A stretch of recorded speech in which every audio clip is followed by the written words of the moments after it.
clocked in this one. Ronald Reagan taught us that the age-old question that voters consider about, are you better off than you were 4 years ago? So that begs to all Americans today, what is the answer to that question? It's overwhelming. We just came back with a couple surveys. Over 60% say they are better off than they were 3 years ago, higher than the last 4 election cycles where an incumbent president was running. About 60% say they are better off financially than just a year ago, tied for an all-time high last reached in 1999. 3 in 4 Americans are even more optimistic about the future, the highest level in more than 40 years. And people are just happier. 9 in 10 are satisfied with their personal life, the highest mark in 4 decades.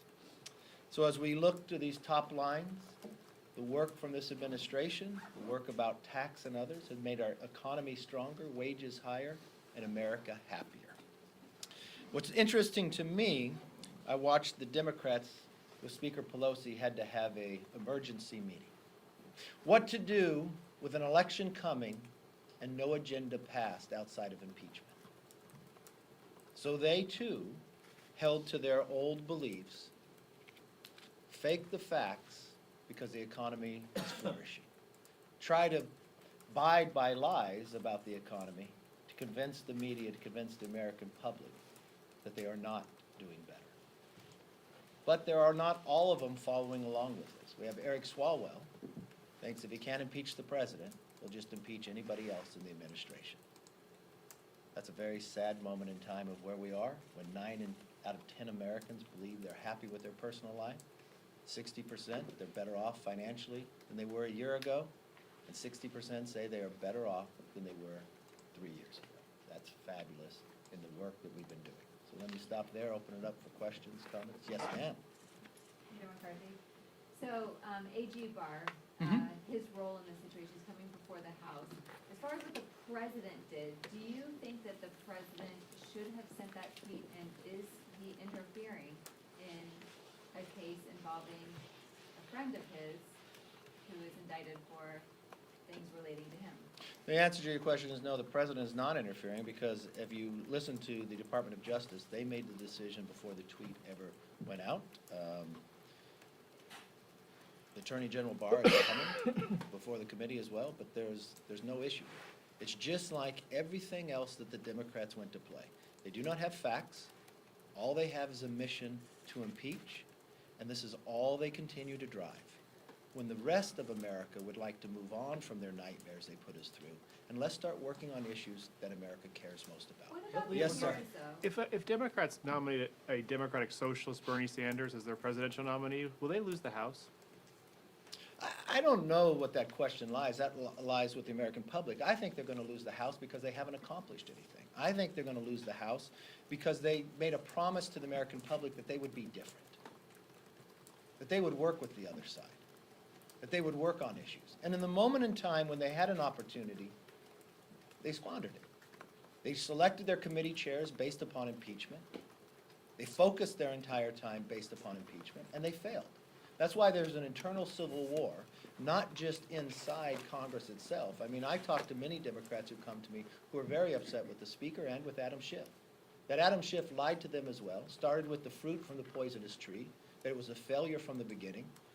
There's no better sign than seeing that they actually lost a member of their own party, moved to the Republican Party. Now that has happened in the past, but not from the basis of moving from the majority to the minority. It's usually moving from the minority to the majority.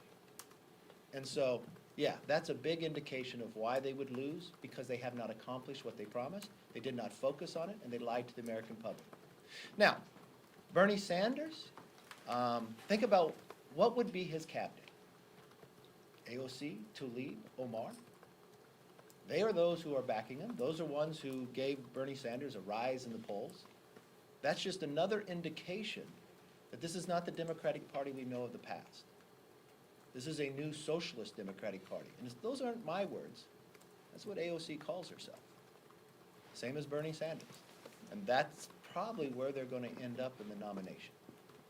Yes, sir. Thank you. Coming back to Leanne's question. Yes. You said there's nothing to see here. There were 4 prosecutors who Yeah. stepped aside on that. That doesn't sound like there's anything to see here, and even if there isn't there a lot of cleanup that needs to do, because there is a perception that there was interference here, that there was the thumb on this somehow. Chad, have we not learned anything what we just went through for the last 2 years? That Adam Schiff came to us and said he had a whistleblower and really fearful that that whistleblower would not be able to testify because the administration was going to stop him, and the only person who stopped the whistleblower or the transcript from coming forward was Adam Schiff?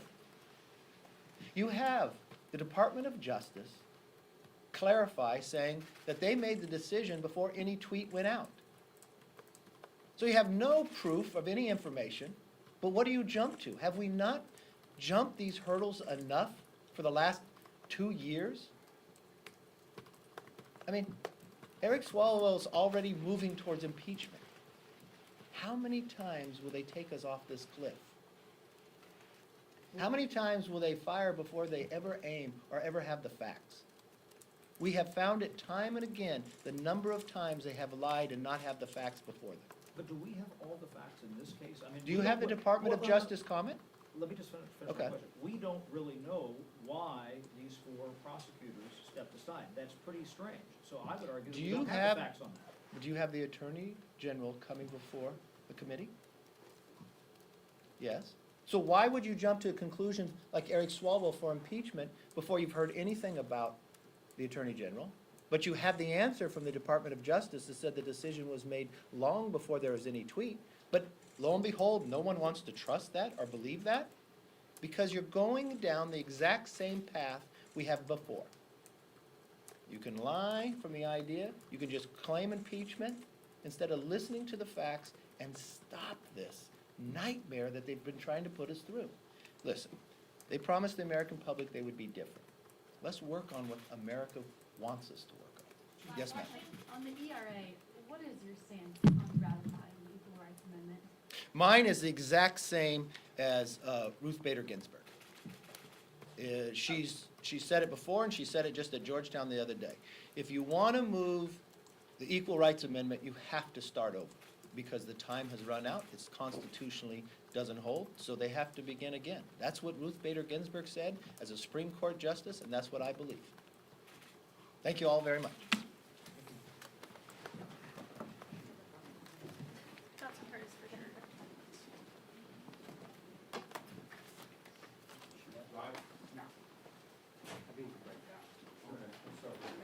It's in Senate State.